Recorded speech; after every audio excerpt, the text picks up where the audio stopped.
إن الحمد لله نحمده ونستعينه ونستغفره ونعوذ بالله من شرور أنفسنا ومن سيئات أعمالنا من يهده الله فلا مضل له ومن يضلل فلا هادي له وأشهد أن لا إله إلا الله وحده لا شريك له وأشهد أن محمدا عبده ورسوله صلى الله عليه وعلى آله وصحبه ومن سار على هديه واستنى بسنته إلى يوم الدين.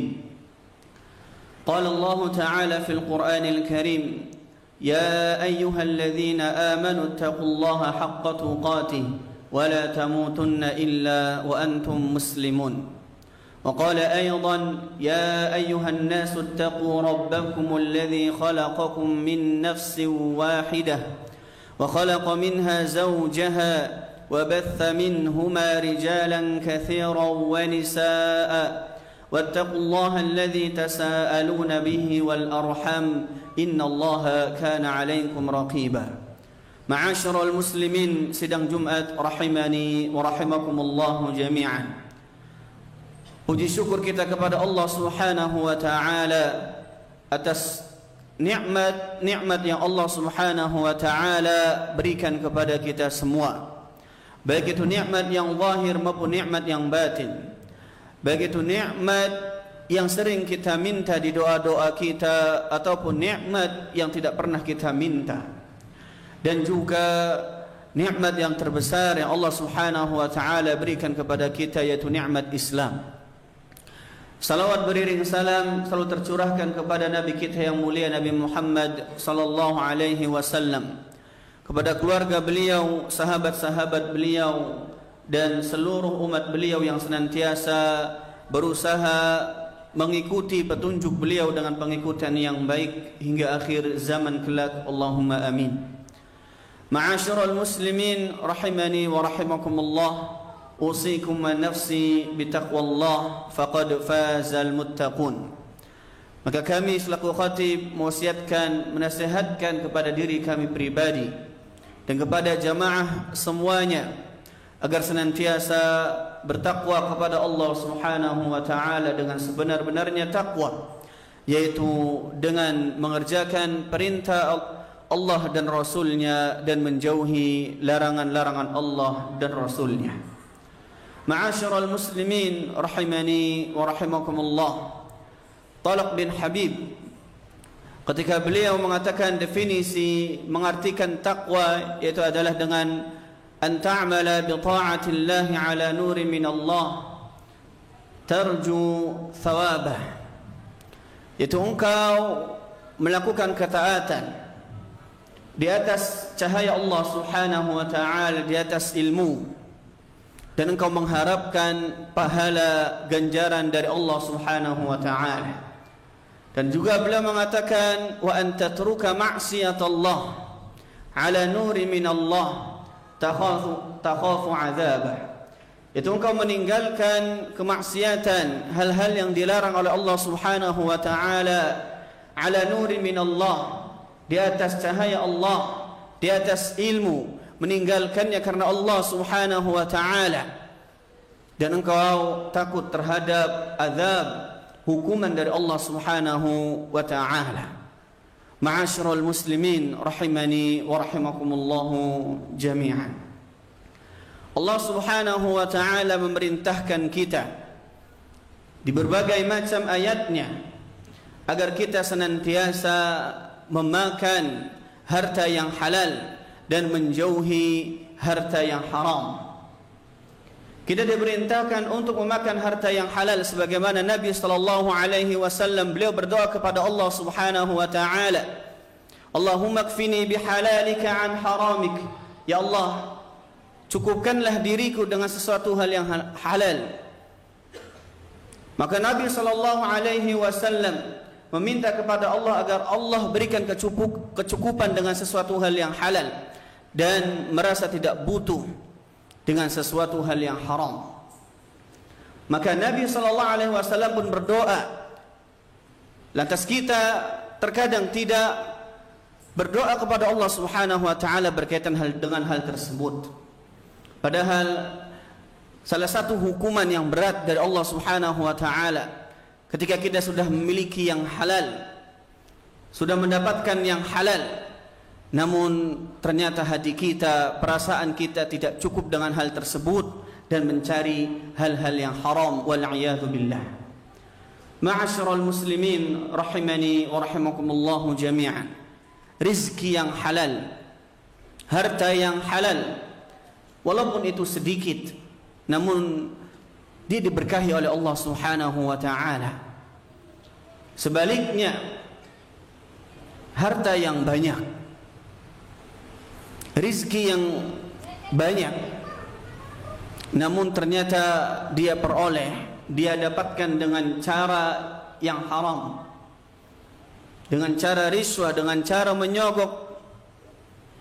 Dia dapatkan dengan cara mengambil harta orang lain tanpa hak. Walaupun itu banyak, namun itu tidak diberkahi oleh Allah Subhanahu wa taala.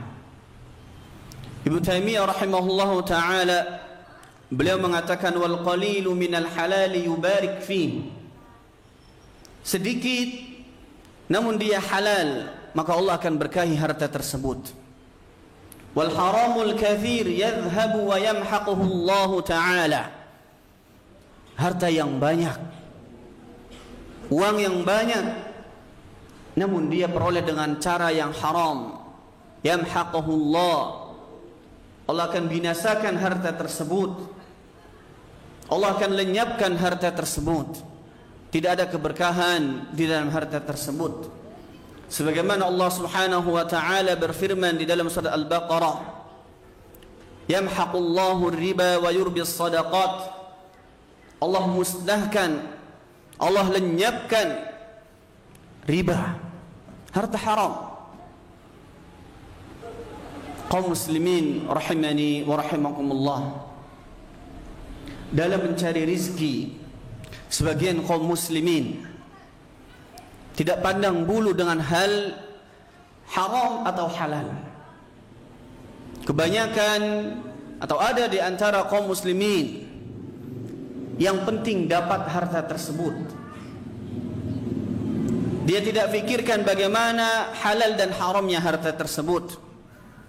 Dan ini adalah zaman yang mana Nabi SAW kabarkan. Beliau mengatakan la ya'tiyanna 'alan nasi zamanun, akan datang satu zaman la yubalil mar'u bima akhadhal mal, yang mana seseorang tidak lagi memperdulikan dari mana dia mendapatkan harta. Amin halalin amin haram, apakah dia mendapatkan harta, memperoleh harta dengan halal atau dengan yang haram. Hadis riwayat Bukhari. Lihatlah kaum muslimin rahimani wa rahimakumullah, pada zaman ini terjadi. Kita melihat fenomena ini. Banyak dari manusia yang tujuan utamanya adalah mengumpulkan harta sebanyak-banyaknya tanpa peduli dari mana harta tersebut. Apakah dia peroleh dengan cara yang halal atau dengan cara yang haram. Dia tidak peduli dengan hal tersebut. Yang menjadi tujuan utamanya bagaimana agar dia mendapatkan harta, menumpuknya harta, saldo di rekeningnya bertambah dan bertambah. Walaupun itu dengan cara menzalimi orang lain, walaupun itu dengan cara menyogok, walaupun itu dengan cara korupsi, walaupun itu dengan cara mencuri dan yang lainnya. Kaum muslimin rahimani wa rahimakumullah jami'an. Dan begitulah karakter manusia. Sebagaimana Nabi sallallahu alaihi wasallam mengatakan, seandainya Bani Adam, manusia itu memiliki dua wadi emas, dua lembah emas, la batagha thalithan, maka dia akan menginginkan yang ketiga. Dan begitu seterusnya, ketika dia punya 3 lembah emas, dia menginginkan yang keempat. Dia tidak akan pernah merasa puas sampai-sampai ya, dia mati. Ya. Dia baru berhenti dari keinginannya ya, ketika dia sudah dikuburkan. Kaum muslimin rahimani wa rahimakumullah, harta yang haram, memakan harta yang haram, ya, ini bukan perkara yang remeh. Ini bukan perkara dosa yang kecil. Namun harta yang haram, memakan harta yang haram ini adalah dosa besar yang perlu kita waspadai. Nabi sallallahu alaihi wasallam di dalam sebuah hadis beliau mengatakan, ijtanibus sab'al mubiqat, jauhilah 7 yang membinasakan. Di antara 7 dosa yang membinasakan ini, Nabi sallallahu alaihi wasallam menyebutkan 2 di antaranya adalah dengan memakan harta yang haram, yaitu wa aklur riba wa aklu malil yatim, memakan harta riba dan memakan harta anak yatim.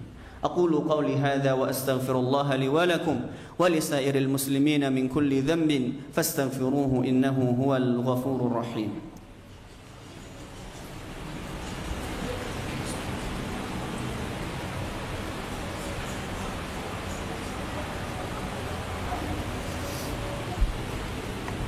الحمد لله وكفى والصلاة والسلام على رسول المصطفى. قال الله تعالى في القرآن الكريم يا أيها الذين آمنوا اتقوا الله وقولوا قولا سديدا يصلح لكم أعمالكم ويغفر لكم ذنوبكم ومن يطع الله ورسوله فقد فاز فوزا عظيما. قوم مسلمين رحمني ورحمكم الله جميعا. Para ulama menjelaskan dampak buruk dari memakan harta haram. Di antaranya adalah doa orang yang senantiasa memakan harta yang haram, doanya sulit untuk dikabulkan oleh Allah Subhanahu wa taala. Sebagaimana Nabi sallallahu alaihi wasallam menyebutkan dalam sebuah hadis, wa dzakara rajula, menyebutkan satu orang yang dia sedang bersafar, yutilu fis safar, melakukan perjalanan yang panjang dengan kondisi rambut yang kucek, berdebu. Kemudian dia mengangkat kedua tangannya, meminta kepada Allah Subhanahu wa taala, mengatakan ya Rabbi, wahai Rabbku, wahai Rabbku. Maka terkumpullah beberapa adab doa di orang ini. Dia berdoa di waktu mustajab ketika safar. Dia mengangkat kedua tangan, dia memuji Allah, dia iftiqar, dia merasa butuh kepada Allah Subhanahu wa taala, dia rendahkan dirinya kepada Allah Subhanahu wa taala. Dia sudah melakukan sebab-sebab, adab-adab berdoa yang membuat doanya berkualitas. Namun ternyata kata Nabi sallallahu alaihi wasallam, disebabkan karena wa mat'amuhu haram, makanannya haram, wa mashrabuhu haram, minumannya haram, pakaiannya dari hal yang haram, wa ghudhiya bil haram, dan dia diliputi dengan hal-hal yang haram, fa anna yustajabu lidzalik, maka sangat sulit doanya dikabulkan oleh Allah Subhanahu wa taala. Padahal dia sudah melakukan adab-adab di dalam berdoa kepada Allah Subhanahu wa taala, namun disebabkan karena dia memakan harta yang haram, doanya sulit dikabulkan oleh Allah Subhanahu wa taala. Kaum muslimin rahimani wa rahimakumullah, dampak berikutnya adalah hilangnya keberkahan sebagaimana yang tadi kita telah katakan. Allah Subhanahu wa taala berfirman, yamhaqullahu riba wa yurbis sadaqat. Allah musnahkan riba, lenyapkan riba dan menyuburkan sedekah. Dan juga sebagaimana dikatakan oleh Abdullah bin Mas'ud dari Nabi sallallahu alaihi wasallam, beliau bersabda, inna riba wa in kathara fa inna aqibatahu tasiru ila qul. Nabi sallallahu alaihi wasallam mengatakan harta riba itu meski banyak, namun akibatnya, endingnya, akhirnya adalah dia terus menerus berkurang. Sebagian mengatakan berkurang baik itu dari sisi real, konkretnya, ataupun dari sisi keberkahan harta tersebut. Kaum muslimin rahimani wa rahimakumullah. Dan dampak berikutnya, daging yang tumbuh dari harta yang haram, maka neraka berhak untuk mengazabnya. Sebagaimana Nabi sallallahu alaihi wasallam, hadis yang diriwayatkan oleh Ka'ab, Nabi sallallahu alaihi wasallam beliau mengatakan, la yarbu lahmun nabata min suhtin illa kanatin naru awla bih. Sesungguhnya daging badan yang tumbuh berkembang dari harta yang haram, maka neraka dia berhak untuk dibakar di dalam api neraka. Hadis riwayat At-Tirmidzi dan disahihkan oleh Syekh Albani rahimahullahu ta'ala. Kaum muslimin rahimani wa rahimakumullah, semoga Allah subhanahu wa ta'ala menjaga kita dan keluarga kita dari memakan harta yang haram. Inna Allah wa malaikatahu yusalluna ala nabi ya ayyuhalladzina amanu sallu alaihi wa sallimu taslima. اللهم صل على محمد وعلى آل محمد كما صليت على إبراهيم وعلى آل إبراهيم وبارك على محمد وعلى آل محمد كما باركت على إبراهيم وعلى آل إبراهيم في العالمين إنك حميد مجيد. اللهم اغفر للمسلمين والمسلمات والمؤمنين والمؤمنات الأحياء منهم والأموات إنك أنت السميع قريب مجيب الدعوات ويا قاضي الحاجات. اللهم تقبل منا إنك أنت السميع العليم وتب علينا إنك أنت التواب الرحيم. اللهم إنا نسألك الهدى والتقى والعفاف والغنى. اللهم أعنا على ذكرك وشكرك وحسن عبادتك يا رب العالمين. اللهم إنا نسألك حسن الخاتمة. اللهم إنا نسألك حسن الخاتمة. اللهم اكفنا بحلالك عن حرامك. اللهم اكفنا بحلالك عن حرامك. اللهم اكفنا بحلالك عن حرامك يا رب العالمين. ربنا ظلمنا أنفسنا وإن لم تغفر لنا وترحمنا لنكونن من الخاسرين. ربنا آتنا في الدنيا حسنة وفي الآخرة حسنة وقنا عذاب النار وقنا عذاب النار وقنا عذاب النار. وصلى الله على نبينا محمد وعلى آله وصحبه وسلم وآخر دعوانا أن الحمد لله رب العالمين وأقم الصلاة.